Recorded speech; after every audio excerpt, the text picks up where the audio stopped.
West Indies Cricket, Caribbean Cricket Podcast. West Indies Cricket, Caribbean Cricket Podcast. Yes, ladies and gentlemen, welcome back to another edition of the Caribbean Cricket Podcast. I'm one half the Caribbean Cricket Podcast, Mashal St. Patrick Hewitt. And back, people have been saying to me, where's Santoki? I just had to wait for his dial-up Wi-Fi to get working. But he's back. Santoki, I'm back in London. How you doing? Yeah, all good, Mash. Paid my bills off, got the Wi-Fi ready. I'm back again. Mash, good to see you back from Florida. You came back with the 1W. That was all you asked for, and destiny proved to be correct there. You got the 1W. Unfortunately, your trip ended with another L, but at least you got the 1W.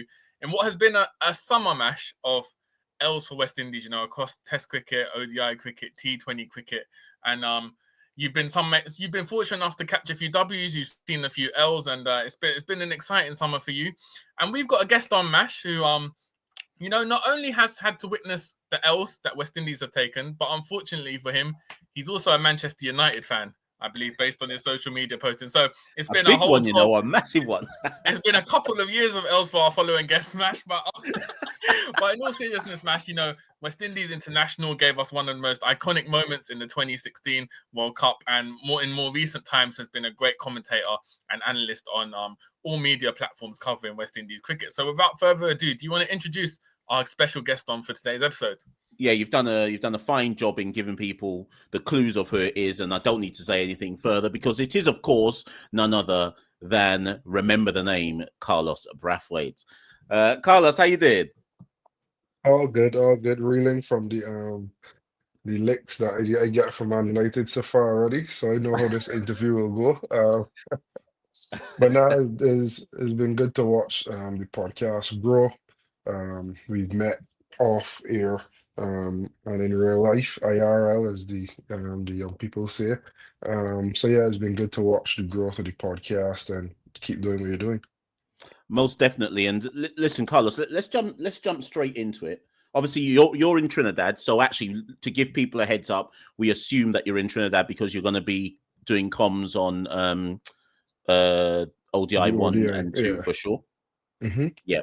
Right, but you're not going to be doing comms on ODI 3 because for those people who don't know, I'm fairly certain any cricket aficionado in Barbados definitely knows, but for our wider audience who don't know, Carlos is actually in the midst of an election campaign, as it were, because Carlos, on the 12th of August 2025, there's going to be elections for the BCA.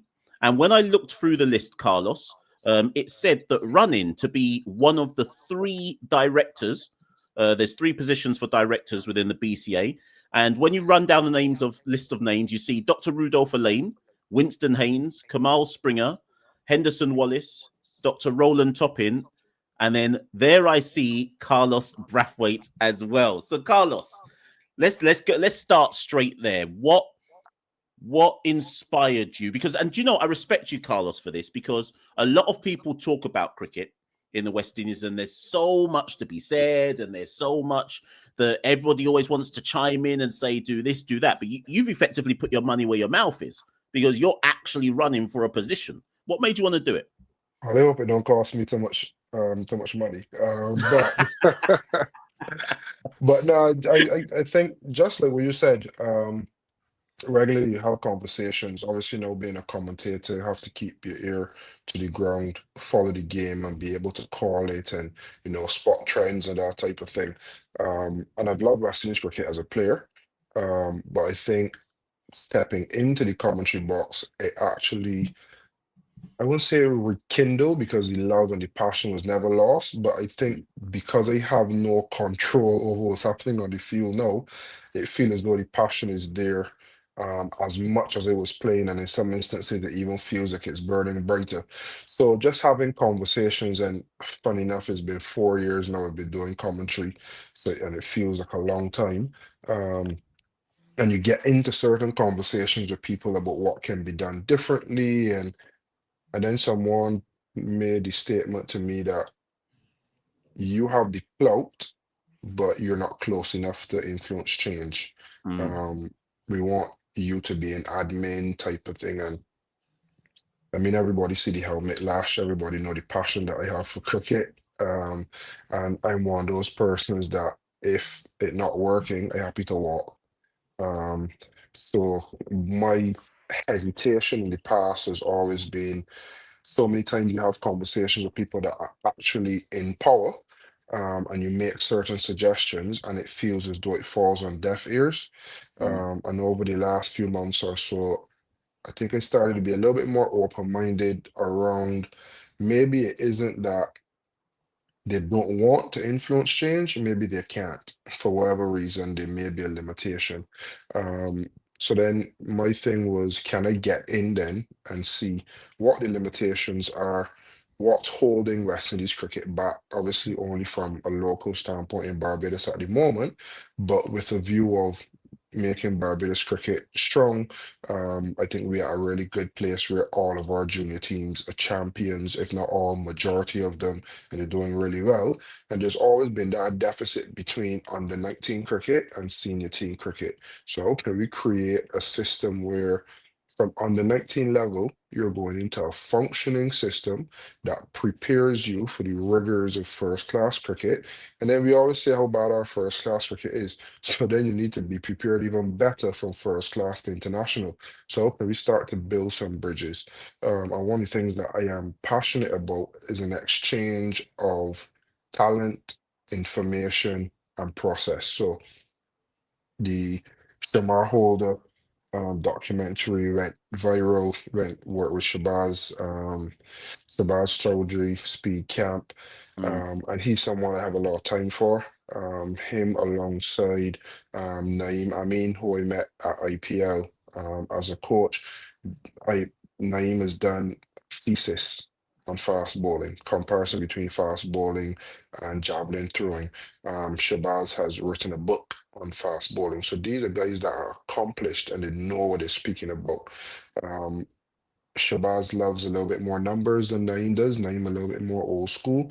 And I just think that for our culture, Shabazz is really important with the intensity that he wants to work at. And I think Shamar Holden left here a boy, came back a man. This is probably 2 years now. His sleep is still being tracked by Shabazz to this day. There's another young guy, Jaden Roberts, who went this summer. And I would like to firm up that relationship. Um, Mm. and just say, how can we get a coach now to accompany them? So no longer are we only sending a player on their own dime, but can we get a coach to go and experience how he does his work, why he does his work? He has a team, so it's not only him, it is Jock that worked with Brett Lee, is this massage therapist and nutritionist. So I don't know if we have the money to bring that into our cricket right away, but I have experienced this is what the guys at county level do day in, day out. So when you see a guy at under 19 level as an Australian or Englishman versus a guy on the 19 level as a West Indian, the talent is neck and neck. But then they get 23, 24, and the professionalism takes them so much further past our players that it feels like every year we're falling further and further behind. So that is a long story. But for me, it is can I get in and be close enough to try to influence some change? Mm. Yeah, I think that's a really good point, Carlos. We've talked about on the podcast exactly what you said. At under 19 level, we see it at World Cups for West Indies or at a regional level, really talented players, and a lot of them just go off the radar. We see them make their first class debut at regional level when they're 26, 27, and you're wondering what's happened to these guys in between. In your opinion, let's talk about from a Barbados regional standpoint, what have been the limitation or what has prevented being able to bridge that gap? Is it purely financial or is there more to it? I think a lot of it is financial because as much as we don't like to believe it, money makes the world go round. So if we talk about facilities, if you got more money, the potential is there to have better facilities. But my thing is, are we using our facilities to the best that we can?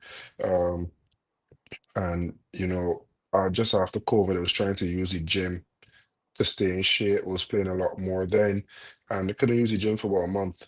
And compare that to when I was in England coming back from injury, Birmingham Bears, or Warwickshire County Cricket Club had made me captain of the T20. And I was able to go up to Birmingham 3 days a week before the season start and be in there 7 a.m. every day. By the time the team gets in at 9 a.m., I then do 2 sets of training, physio, and ready to be a part of the team and do the team stuff. So with the facilities that we have at Kensington Oval, can we have pitches that are always ready? And always ready don't necessarily mean freshly prepared every day. There may be a day that you want to replicate a fourth day track, so the pitch is not as well prepared as a first day pitch, but there's a level of planning that has gone into it to assure you we're batting day one stuff today, so the ball gonna be swinging around, maybe a little bit of bounce, whatever. But then there will be a day within that training block where we're batting on a third day, fourth day pitch. There might be a day where you're chasing, there might be a day where you're saving the game, that type of thing. So can we use our facilities better? I personally think that we can get a little bit more from the contracted players as well. There was a time that I used to pick up one of the contracted players who lived really close to Kensington, and we would go half hour to use the gym 5:30 a.m. or mornings, and there was nothing happening at Kensington Oval at that point in time for him as a contracted player to better himself.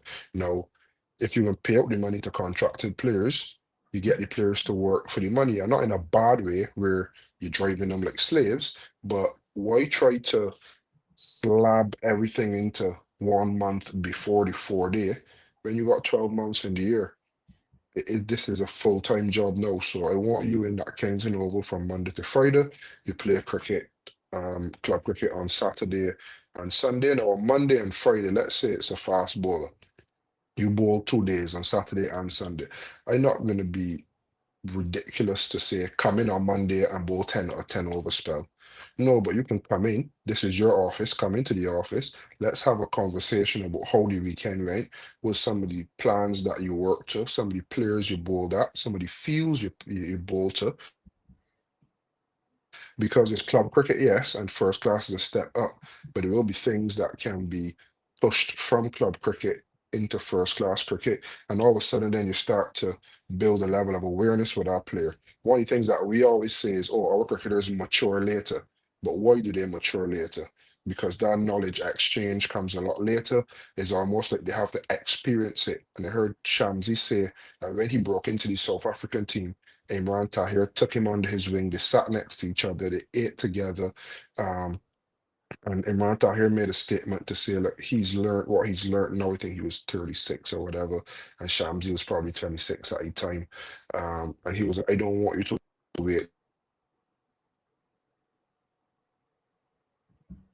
Whilst we wait for Carlos to come back, obviously that was the other directors in Barbados trying to shut down Carlos. They were trying to. The other directors are trying to shut you down, Carlos. Hey, free Carlos, man. Oh gosh. As it was, and that's actually my wife, so I could be in trouble. But yeah, Shamsi said that one of the things that Imran Tahir told him, I don't want to wait until you get 36 to learn what I know now. So just by knowledge transfer and watching him go about his business day in, day out, you could eventually, or he may have eventually saved Shamsi 5 to 6 years of maturing, as we call it. So how can we get our players to be in a setup where there's knowledge transfer, educational exchange, and then it opens up so much other things. You could start having one day where players sit down in a financial manager comes in and talk to players about managing the finances, nutritionists come in. Like once you have the players there, the availability, then the possibilities are endless. So again, I'm on the outside, so I might get in and then you might hear, okay, they might have this and they might have that, and it might not be possible. But I want to be able to bring those things to the table because I feel as though the players want more, but we're giving them more in a shorter space of time. We want everybody to be fit in a month. We want everybody to bat 1,000 balls a day for a month. Let's put the same amount of work spread over a longer period of time. Carlos, this is interesting to me because as you were talking, I was writing down some notes. And where I'm going to go is when we talk about West Indies cricket and people talk about how we can improve West Indies cricket, the answer, and I say this with no disrespect meant to the legends, but the answer is always we need to bring the legends in. But you're somebody who, because of your World Cup exploits, technically is a legend in their own right. Okay. Now, do you feel, or maybe this is just me saying this, do you feel that more could be done to utilize your generation? Right. I know you're still playing in some competitions here and there, but what I mean by that is from your age up to like the likes of the Gales, the Pollards, the Brav, everybody within that generation, we seem to bypass that generation of players as if, okay, yeah, you lot were good players, but you don't have anything to add to us further in the conversation. It's almost like we don't touch base with you until you get to 60 to then say, oh, what can you tell us about? Do you see where I'm coming from? So do you think your generation could be tapped into more? Yeah, I think if I look back to generations past, I think what has been the difference between our legends and legends of other countries is that they've gone on to upskill themselves after they've finished playing. So a lot of our legends maybe wasn't interested in coaching, maybe didn't have the passion for it, but they didn't upskill themselves. So having the knowledge and being able to do it is one thing. A big part of coaching is being able to transfer that knowledge, understanding certain things, and then understanding how to speak to people, understanding the differences, because man management is important. It might be a guy that's really shy, you can't pull him up in a team setting, but then there might be another guy who's a little bit of a rebel, and he might actually need a little bit of pulling up and a little bit of dash to the ego to light a fire on the bum. So I think in past generations, a lot of our legends then go on to upskill themselves as a coach and then be able to transfer that knowledge day in, day out. So we create this thing called a mentor, where a legend would piggyback on in a team, and you'd be able to, pick his brain. And I would say benefited from it. I remember Sri Lanka 18 tour. Saviv was mentor, and I'd sit down and have chats with Saviv day in, day out. I distinctly remember a nice little team bonding we had. A few drinks flowed, and he told us so much about off the field stuff and everything. So that was created, I think, because you can't call them a coach because they haven't done coaching, but there's value. What I like about my generation, and funny enough, me and Paul are the same age. I don't feel so with how great he's been. But what I like about my generation is Pollard has already been an assistant coach with England and with somebody else, if I'm not mistaken. Bravo's gone deep into coaching, IPL, MLC, CPL. Sammy obviously has gone on to be West Indies coach in all formats. So I think the difference between this current generation and generations before is that these guys are immersing themselves now in the coaching arena and coaching realm, and they're able to impart that knowledge day in, day out. But I do still think there is space for the legends 60, 70, because if you were good enough and you understand what it means to be a champion, there's a certain level of discipline, intensity, awareness that goes into being successful, especially over a period of time. There must be a space for them, but then we need to upskill them so they understand the science of things. Sports science is massive now. We can't be falling behind present day, but then going further behind by trying to be dragged into what worked 50 years ago, 40 years ago. So for me, the upskilling part is really important. And funny enough, I met with Sir Andy in St. Vincent just the other day, and he got a whiff of Shabazz and Shamar Holder 2 years ago. And he talks to Shabazz, or Shabazz talks to him. He says more often than any current player, all the current players combined. So there we have someone in Shabazz who didn't play professional cricket or international cricket, but has a love for fast bowling and is tapping in to our legends. How can we upskill ourselves to ensure that we get that knowledge? And a quote that he said, same conversation, he has so much knowledge that he think will just die with him. He wants to transfer that knowledge. How can we put him in an environment where that knowledge transfer it makes sense, is applicable to present day, and you can take the learnings from his exploits. Just before we go to Santoki, who's going to move on to something different, I just want to just quickly, Carlos, when, and we're assuming that Carlos can hear me. No, I hope I can hear you now. I hope I can hear you now. So, Carlos, when you look back at your career and you look at how your pathway through Barbados cricket to where you took it to winning the World Cup to now, I think, again, this is my take on it, but this is why I'm answering the question, because I want to know if I've got it wrong. Did you succeed in spite of the system or because of the system? Because you are one of those players, again, in that generation of cricketers where you've managed to win a World Cup, right? And you've managed to play Test cricket. Test match 50, you only played 3 Test matches. Was it only 2 or 3 Test match 50s and Test matches? That was it. But the point is, you managed to get to the top of the game.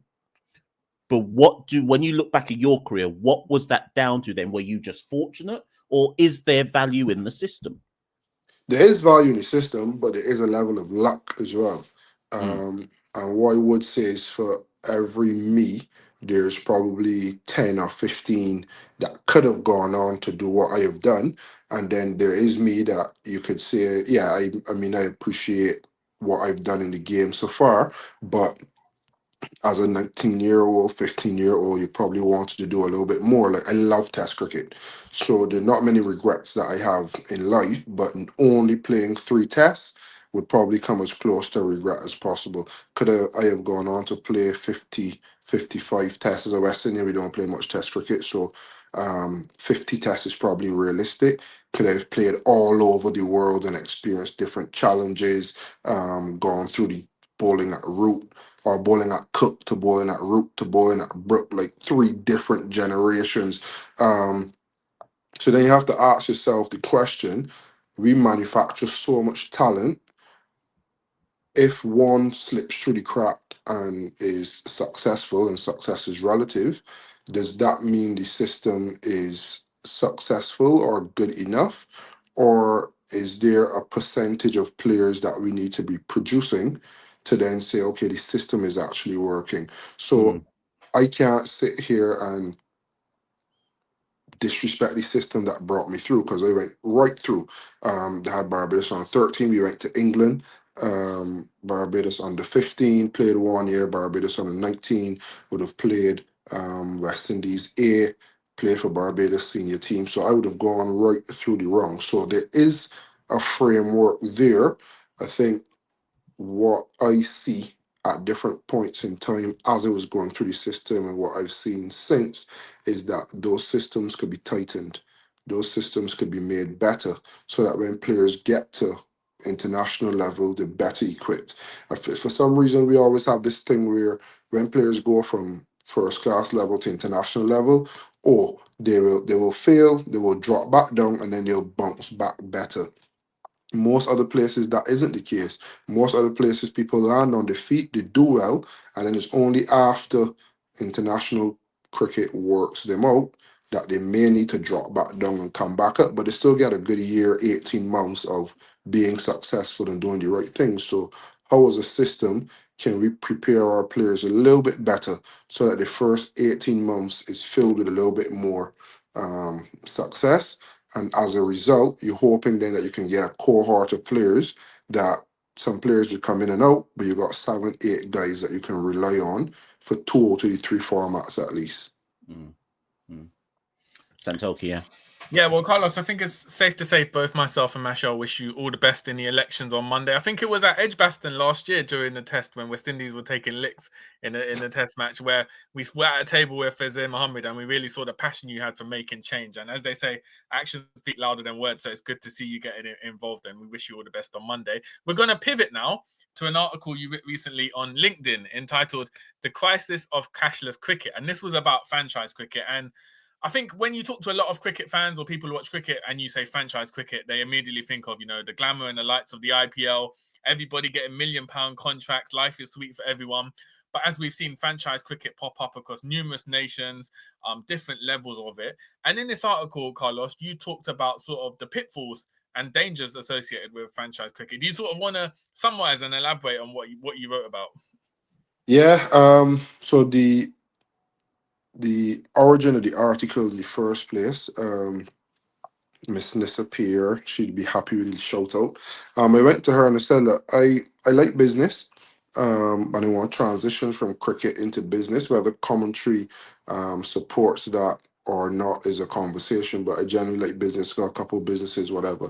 And she was like, Carlos, well, being what I know of you, and she doesn't know much, I don't see business. I just see cricket and I see family from time to time. So how do you class yourself as an expert to the public? And we went through a few things and I was like, okay, I want to get big into LinkedIn. I wanted to raise some funds for a project that I was doing. And she was like, start writing about it then. So there was another article before with the scheduling that kind of blew up as well. But this one did ridiculous numbers, and I was just talking about my personal experience because back end of last year I would have been involved in, let's say, about five engagements, some commentary, some playing, and fast forward to March of this year, I hadn't been paid for about 3 out of the 5 of them, and I still being owed one up to today from August last year. And it's like, yes, the glitz and the glamour is the IPLs, the CPLs, the PSLs, etc. But then when you come down a rung, where is the T10s, is a T20 tournament created by somebody you don't know. On one hand, you're either a young player looking for a shopping window. So Mitchell Owen would have played in Cayman last year. Myself and Clint St. Hill, we were just like, every time you walk with the bat, we just sat next to each other, we were like tapping each other, waiting to see what can happen with ball in handy balls, a heavy ball. And we were just like, yeah, this little man destined for good things.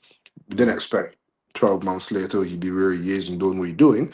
But that is the type of shop window that franchise cricket can provide. And then there's people like myself who getting on closer to the end than the beginning, but you're trying to keep yourself in shape, you're trying to make a dollar, and you're trying to get in the shop window of these other tournaments, albeit at potentially a lower level. So everyone there has something to play for. Unfortunately, there's the dark arts as well, where some of these team owners just buying into the tournament to be able to match fix. And then as a result, if the match fixing don't go well, I suspect, then there's no money to pay the players that aren't match fixing to kind of do your duty. And it becoming a real stain on the game because I experienced Cayman, and Cayman is not a big cricketing hub of sorts. So the people that are from Jamaica, from the Caribbean, from India, the expats love cricket. There's still cricket being played and whatnot, but not to the highest level. But over the 2 years that I was there, I also interacted with so many people who have not seen cricket before that tournament happened in Cayman. And then they were just like, this cool, like it's a mix between baseball. I can see a little bit of rounders, and then you start cricket for dummies type of thing, trying to explain. And the first thing you got to caveat it with is this is probably the hardest game to explain.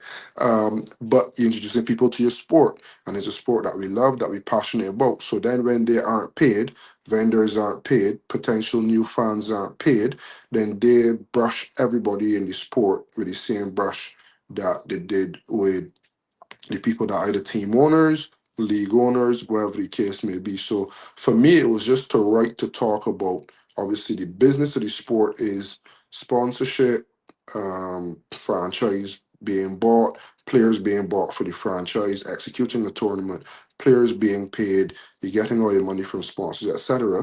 But the part that isn't being talked about is the fact that players aren't being paid. So yes, you're getting with stuff to these tournaments here, there, and everywhere. It looks glitzy, it looks glamorous. My goddaughters always ask me when next I'm gonna be home. They can't wait to annoy me. I hear they're everywhere, and then I'm not being paid.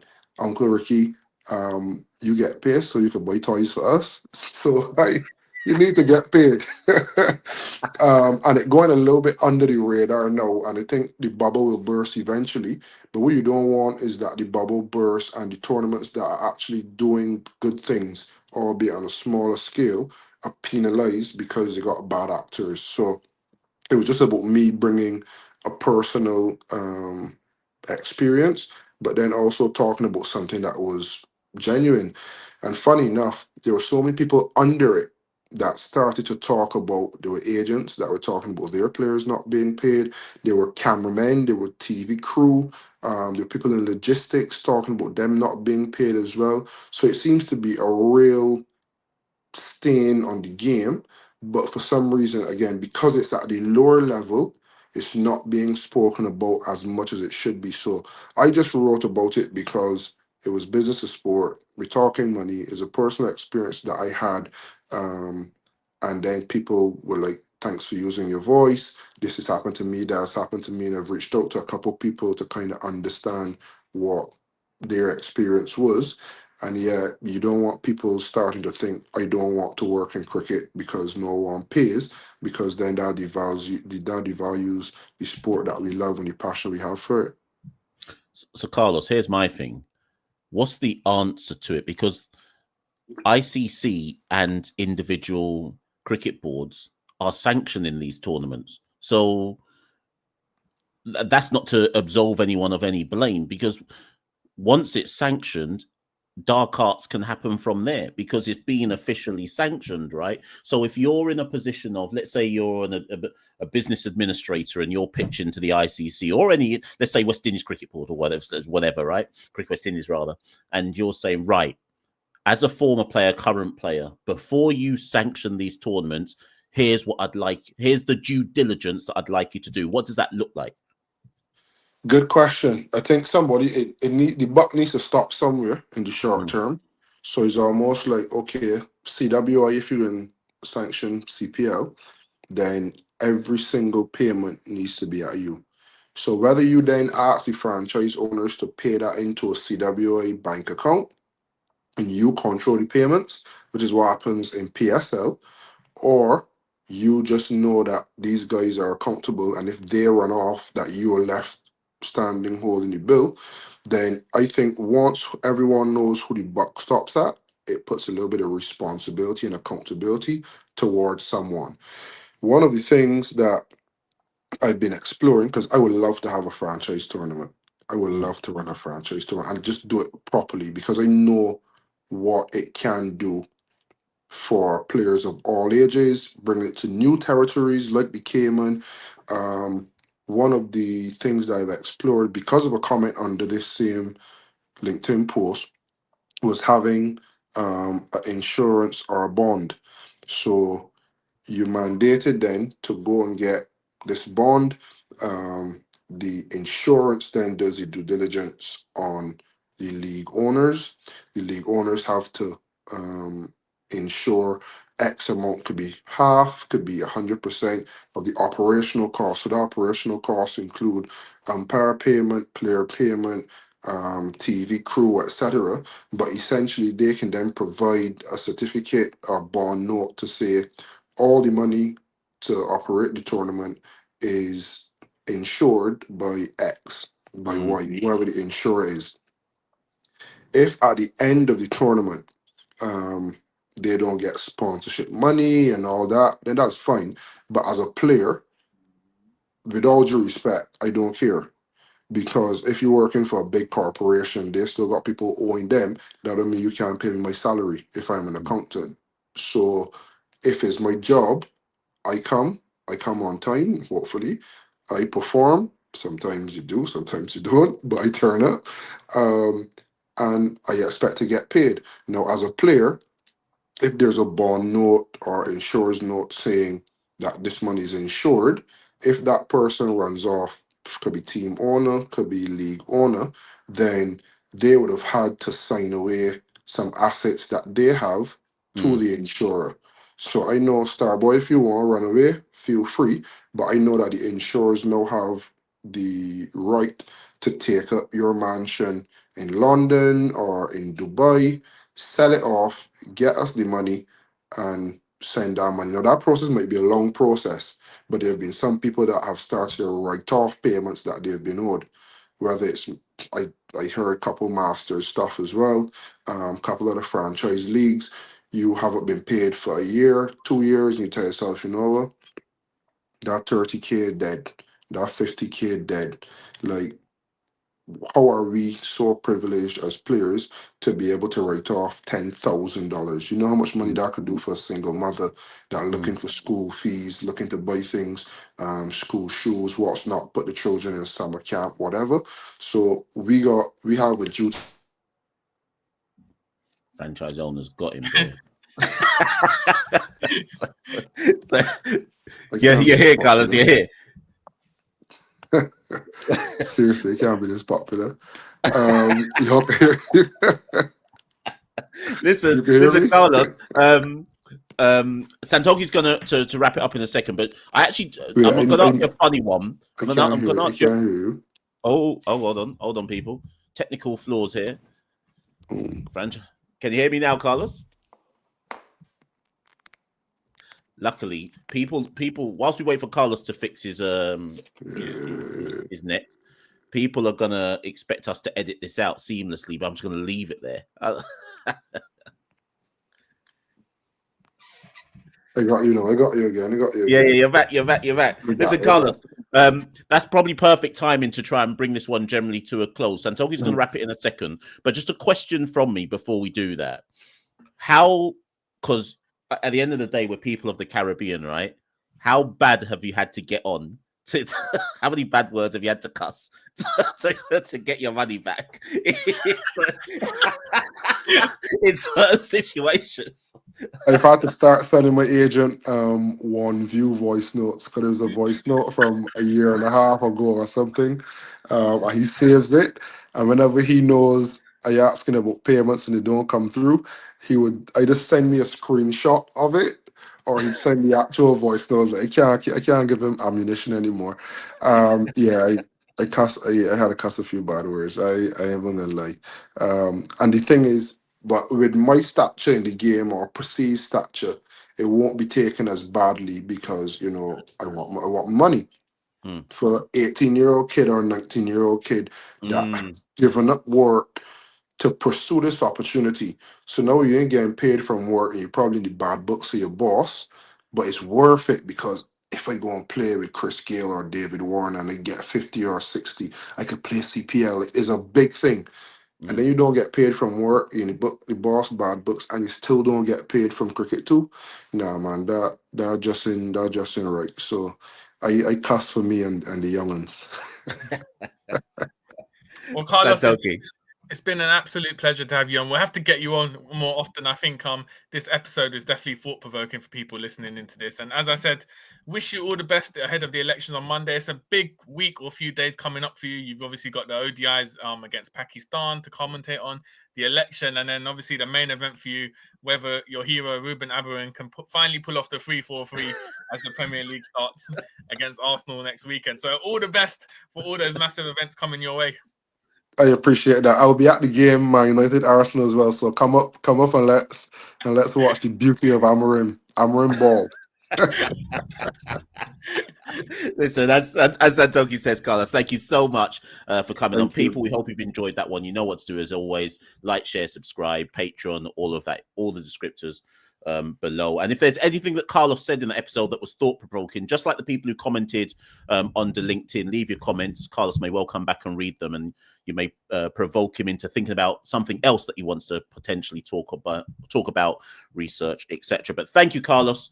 Fantastic guest, Santoki. You've been you, I've been me. We've been the Caribbean Cricket Podcast. See you all very, very soon. West Indies Cricket, Caribbean Cricket Podcast.